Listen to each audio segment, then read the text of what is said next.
नमस्कार, मैं सर्वेश कुमार और आप देख रहे हैं स्वाभिमान टीवी।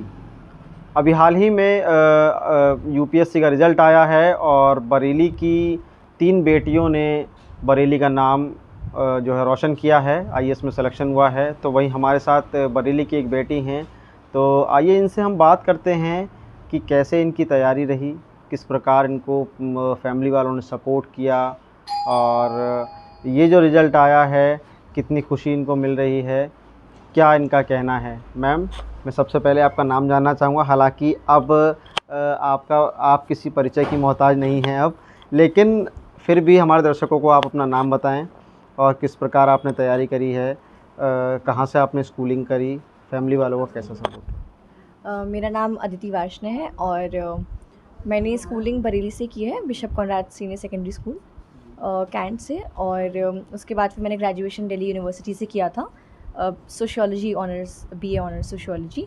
और उसके बाद ग्रेजुएशन के बाद ही मैंने इस एग्ज़ाम की तैयारी की थी, 1 साल ड्रॉप लेके। अच्छा, 1 साल ड्रॉप लेके। तो कितने साल से आप तैयारी कर रहे थे? वैसे तो कॉन्सेप्ट्स बिल्ड कर रही थी मैं अपने ग्रेजुएशन में, पढ़ती थी थोड़ा थोड़ा। बट जो मैंने लग के 1 साल तैयारी की थी वो मैंने अपने ग्रेजुएशन के बाद की थी। अच्छा, आपने किसी प्रकार की कोई कोचिंग वगैरह ज्वाइन की थी या आप खुद से ही तैयारी कर रही थी? कोचिंग मैंने ज्वाइन की थी दिल्ली की ऑनलाइन, क्योंकि उस वक्त कोविड ईयर था और सब कुछ सब लोग घर में थे, तो मैंने ऑनलाइन कोर्स ज्वाइन कर लिया था। लेकिन उसके बाद फिर मैंने अलग अलग सोर्सेज, जैसे यूट्यूब के चैनल से अलग अलग सोर्सेज से डेटा गैदर करती थी और ख़ुद के नोट्स बनाती थी, और उसके थ्रू मैंने अपनी स्टडीज़ की। अच्छा, इस पूरे जर्नी में आपको किस प्रकार की दिक्कतें आई लगभग, क्योंकि ये कोई छोटा-मोटा एग्ज़ाम नहीं होता है, इंडिया का काफ़ी बड़े एग्ज़ामों में से एक होता है। तो किस प्रकार की दिक्कतें आपको सामने आई, क्या बताएँ? इस एग्ज़ाम में आई थिंक सबसे बड़ी दिक्कत ये होती है कि ये स्टेजेस में होता है, 3 स्टेजेस में। एंड एक भी स्टेज पे अगर आप आउट हो जाते हो तो आपको फिर से फर्स्ट स्टेज से ट्राई करना पड़ता है। तो कभी-कभी वो थोड़ा-सा लंबा प्रोसेस हो जाता है जिसमें आप थक जाते हो। तो आई वुड सजेस्ट कि धीरे-धीरे आप थोड़ा-सा करते रहें, क्योंकि कंसिस्टेंसी थोड़ी-सी इम्पॉर्टेंट हो जाती है। आप रोज़ थोड़ा-थोड़ा करेंगे तब जाके आप फाइनल में क्यूमुलेटिव रिज़ल्ट मिल जाता है।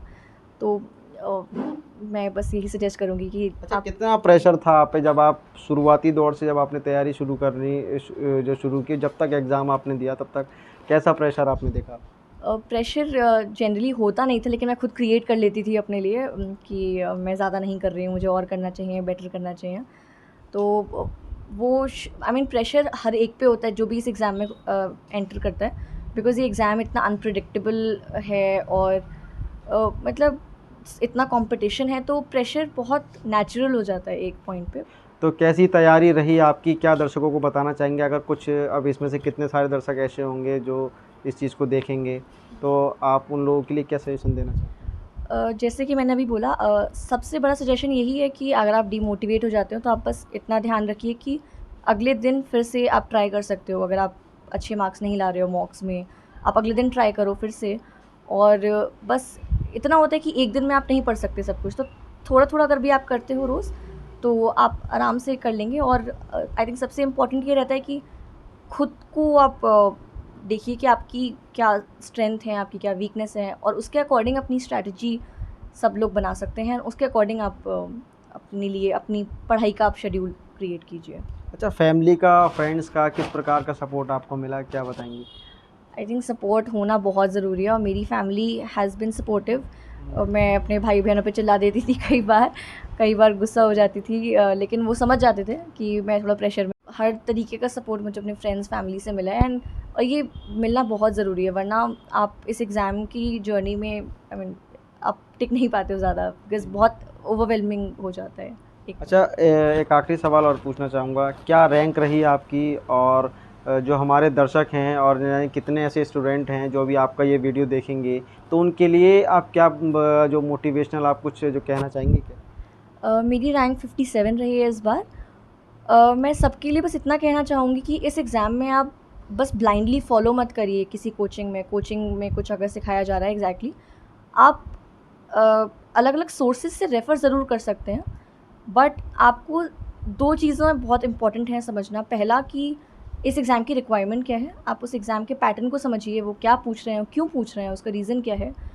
तो अगर आप ये समझ पाते हैं तो आपको ये भी समझ में आ जाता है कि अगर वो ये पूछ रहे हैं तो क्या आप कहाँ से पढ़ सकते हैं, वो किस चीज़ों को टारगेट कर रहे हैं, तो वो समझना बहुत इंपॉर्टेंट हो जाता है। और दूसरा, जैसे मैंने बोला कि किसी पर्टिकुलर कोचिंग में स्पून फीडिंग का काम नहीं हो पाता, कोई आपको नहीं बता सकता कि आपको ये चीज़ पढ़नी है, इसको पढ़ के आपका सोल्यूशन हो जाएगा।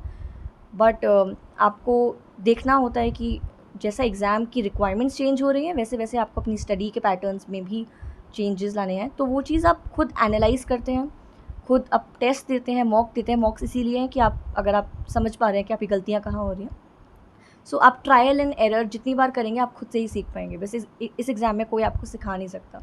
सो दिस इज़ द मेजर। एक चीज़ मैं और पूछना चाहूँगा, कितने घंटे की आपकी स्टडी रहती थी, और क्या आप बीच बीच में ब्रेक भी लिया करते थे, या हफ्ते हफ्ते भर आपका ऐसी जो पढ़ाई में ही जो गुजर जाता था? नहीं, मेरा ऑन एन एवरेज पूरे पिछले 2 सालों से 8 से 9 घंटे मैं देती हूँ, रेगुलरली देती हूँ। लेकिन कभी-कभी एग्ज़ाम टाइम्स पे वो 13-14 घंटे भी खिंच जाता था शेड्यूल। आई थिंक ब्रेक देना बहुत इम्पोर्टेंट हो जाता है। अगर आप दिन में थोड़ा 3-4 घंटे आप पढ़ लेते हैं, क्योंकि दिमाग एक साथ 5-6 घंटे नहीं काम कर सकता, तो ब्रेक देने बहुत इम्पोर्टेंट है।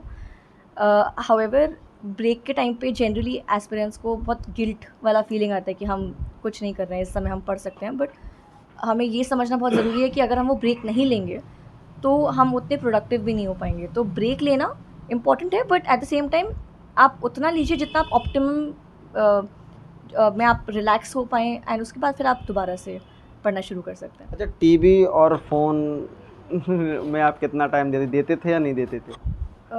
मैंने पिछले 2 साल से मैंने सोशल मीडिया वगैरह के इंटरेक्शंस बिल्कुल बंद कर रखे थे। किसी सोशल गैदरिंग में नहीं जाती थी। तो ये छोटे-छोटे सैक्रिफाइस होते हैं जो आई मीन बहुत लगते हैं बुरे उस वक़्त के लिए, but in the long term आपको डिस्ट्रैक्शन से दूर रखते हैं। और टीवी? नहीं, मैं टीवी नहीं ज़्यादा देखती थी। मतलब ज़रूरत नहीं पड़ती थी, क्योंकि अखबार हो जाता था तो अखबार में आपको जगह-जगह की खबरें हो जाती थी। और फिर इतना स्क्रीन टाइम हो जाता है बिकॉज़ आप यूट्यूब से देखते हो, तो एट द एंड फिर वो मेरे ख़्याल से स्क्रीन टाइम थोड़ा-सा आप लिमिटेड ही रखो। उस टाइम पे आप वॉक पे जा सकते हो या फिर कुछ अलग हॉबी परस्यू कर सकते हो इंस्टेड ऑफ टीवी। बट कई लोगों का टीवी से भी एंटरटेनमेंट होता है, सो इट्स फाइन। देखिए, इन्होंने कितने अच्छे से बताया कि इनकी कैसे तैयारी रही, और अब ये उस मुकाम पे पहुंच चुकी हैं कि अब इनको किसी और तैयारी की ज़रूरत नहीं है। भारत का सर्वोच्च एग्ज़ाम इन्होंने पास कर लिया है, 57वीं रैंक आई है। वहीं इनके जो माता-पिता हैं वो भी इनकी तैयारी रही, और आप लोगों का जो सपोर्ट है वो किस तरह से रहा। सर, सबसे पहले मैं आपका नाम जानना चाहूँगा। दिनेश सुभाष में। दिनेश जी, क्या कहना चाहेंगे? आपकी बच्ची ने आईएएस क्वालीफाई किया है, किस प्रकार की तैयारी रहती थी, आप लोगों को किस प्रकार का सपोर्ट रहता था?